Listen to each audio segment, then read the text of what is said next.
Okay, circumference and the off-the-charts dessert. "Oh dear," muttered Lady Di of Amata as she rushed down the castle corridor. She ran headlong into her husband. "Circumference, what's the hurry?" he asked her. "The castle cook is in bed with the chills," she answered, "and the harvest fair is just around the corner. We need to select an annual harvest sweet." "We'll need someone to do the baking too," said Circumference. "The cooks mentioned 2 bakers in town who might be able to help us," Lady Di said. "One is a woman named Paya from the French city of Chartres. The other is a man named Bart Graff, whose grandparents moved here long ago from Germany." "Excellent," said Circumference. "Let's invite them to the castle." Later that day, Circumference and Lady Di sat in their banquet hall with 2 bakers.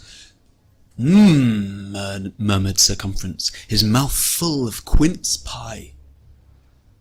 "Thank you, Circumference," Paya said, looking down his slender nose at Bart. Lady Di bit into one of Bart's cream cookies. "Heavenly," he declared. "Thank you, Lady Di," said Bart, lifting an eyebrow at Pia. Circumference and Lady Di tasted all the desserts, but could not decide which treat was the best.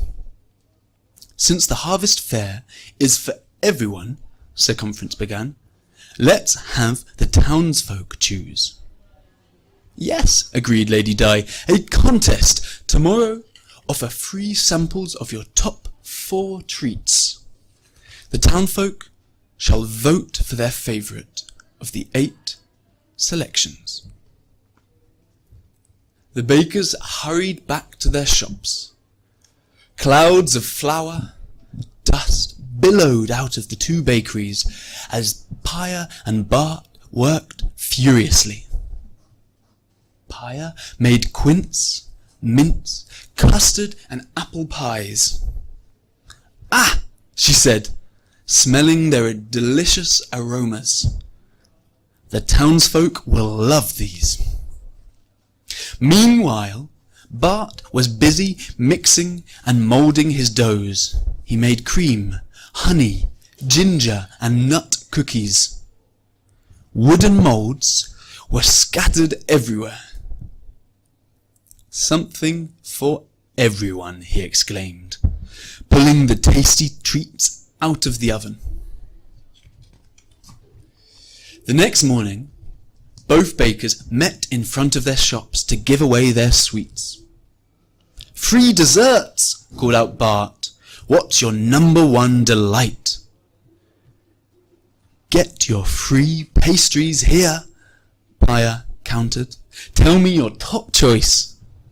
At the end of the day, Lady Di approached the bakers eagerly and asked, "Do we have a winner?" Paya frowned. "I collected the votes in my head, but there were too many to remember." "Same for me," added Bart, sadly. "Let's extend the contest 1 more day, Lady Di," said Lady Di kindly. The next day, Paya said to herself, "I'll make a short line in some flour, but each kind of pie that every time someone sells or makes a choice, I'll add a mark.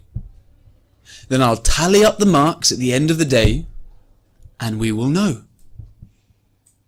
Bart also made a decision. "I'll line up dough in pinches by each of the 4 types of cookie to show each vote. After the day is over, I'll count them up. In this way, both bakers would track their votes and the most popular dessert could be determined." The bakers greeted Circumference and Lady Di after the second day of the contest. "Well," asked Circumference, "which treat is the winner?" Both bakers turned to their day's counts. "Away!" Bart yelled at his dog, who was gulping down dough pinches. "Today's choices gone with the slurp of the tongue." Meanwhile, Pia discovered her cat tiptoeing on her flowery table. "Shoo!" she cried. The animal jumped down, brushing away Pia's tally marks. "Today's results gone with the flick of a tail." "We need a decision soon," said Lady Di, worriedly. "Since tomorrow night is our son's Radius's birthday party. Please report your results in the morning after next." Both bakers gratefully agreed to the plan. "Free samples here," Pia called energetically the next morning. "What's your favourite?" People voted for their top dessert. If they chose a pie, Pia placed a small sweetmeats on for each vote around the edge of a large dough round.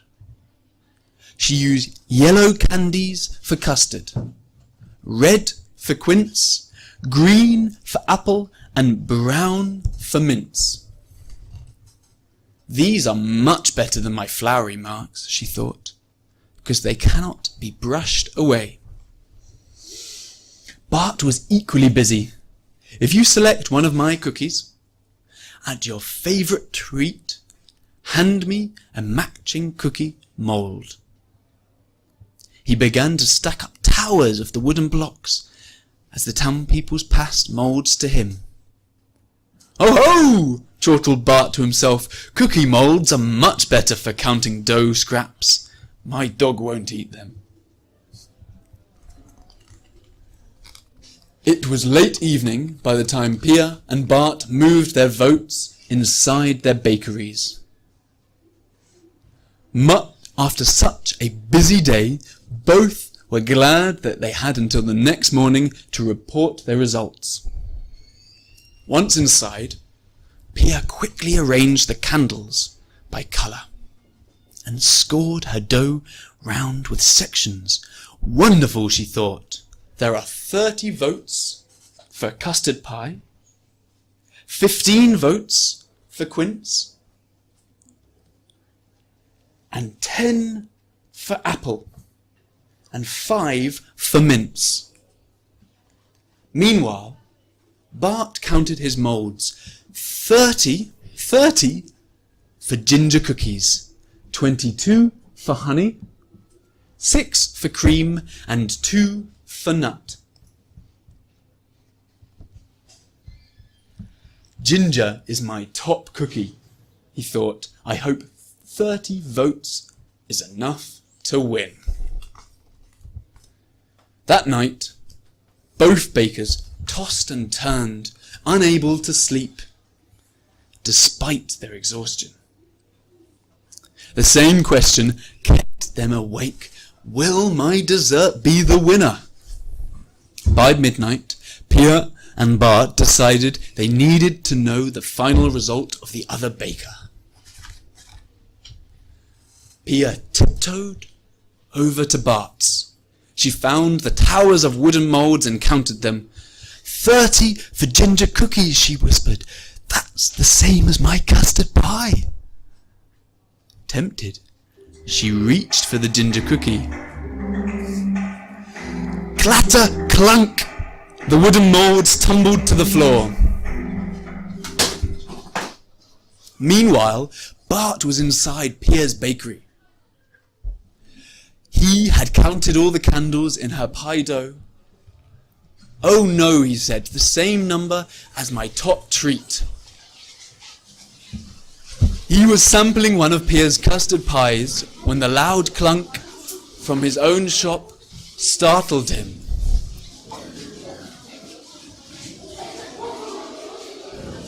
Bart's elbow knocked into Pia's pie dough round as Pia's plate smashed and Bart's moulds crashed. The bakers dashed into the street. Humph! They ran straight into each other. Ah! They screamed. We tried, stammered Bart. Neither of us will win, cried Pia. Bart tugged at his beard. We need a plan. All through the rest of the night, the two bakers worked. The next morning, they stood once again in Circumference's and Lady Di's banquet hall. So, began Circumference, what are the results? Custard pie was my most popular, said Pia. She showed Circumference and Lady Di a picture she had drawn. Bart then said ginger. Ginger cookies were my most popular. He showed them a picture he had made. So we have a tie, said Lady Di. Frowning. This is most difficult, said Circumference. We need to choose the harvest sweet. That is why I present you with something new, answered Pia. It's called creme de la crumb. It's off the charts, exclaimed Lady Di. It's spicy and sweet, creamy and crumbly. Pia of charts, you win, cried Circumference. I cannot accept your offer, she said. Bart cleared his throat. We created this together. Mixing the two flavors, custard pie and ginger cookies, Lady Di laughed. So two bakers are better than one. Always, said Circumference, reaching for another treat. For many years afterwards, the two bakers created new treats made from old favorites. They always knew that they would draw pictures of pie dough circles and cookie mold stacks to remind them that people liked what people liked best. In this way, they knew what and how much they should bake each and every day. Bart called Pia's round drawings pie charts, and her famous pies are loved be around the cities of France. And Pia named Bart's stacks Bart graphs, like his name. Today, we call them pie charts and bar graphs.